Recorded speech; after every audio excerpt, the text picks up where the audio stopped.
जो लोग भगवान से विमुख होते हैं वे सांसारिक भोग चाहते हैं, स्वर्ग चाहते हैं, तो उनकी ये सब कामनाएं व्यर्थ ही होती हैं।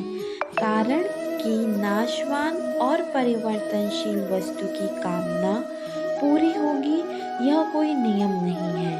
अगर कभी पूरी हो भी जाए तो वह टिकेगी नहीं, अर्थात फल देकर नष्ट हो जाएगी।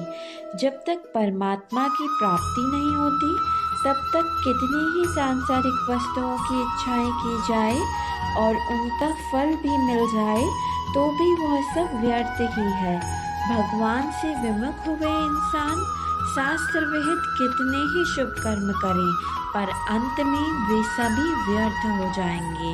कारण कि मनुष्य अगर सकाम भाव से शास्त्र विहित यज्ञ, दान आदि कर्म भी करेंगे तो भी उन कर्मों का आदि और अंत होगा और उनके फल का भी आदि और अंत होगा।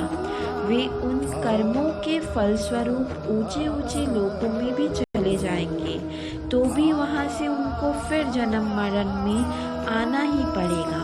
इसलिए उन्होंने कर्म कर कर केवल अपना समय बर्बाद किया, अपनी बुद्धि बर्बाद की और मिला कुछ नहीं। अंत में रीते के रीते ही रह गए, अर्थात जिसके लिए मनुष्य शरीर मिला था उस लाभ से सदा ही रीते रह गए। इसलिए उनके सब कर्म व्यर्थ निष्फल ही हैं।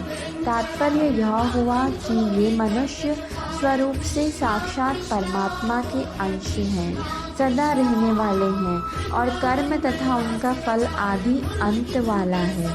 अतः जब तक परमात्मा की प्राप्ति नहीं होगी तब तक वे सकाम भावपूर्वक कितने ही कर्म करें और उनका फल भोगी पर अंत में दुख और अशांति के सिवाय कुछ नहीं मिलेगा।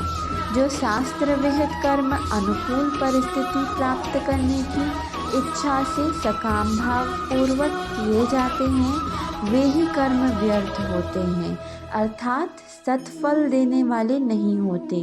परंतु जो कर्म भगवान के लिए, भगवान की प्रसन्नता के लिए किए जाते हैं और जो कर्म भगवान के अर्पण किए जाते हैं वे कर्म निष्फल नहीं होते, अर्थात नाशवान फल देने वाले नहीं होते, प्रत्युत सत्फल देने वाले हो जाते हैं।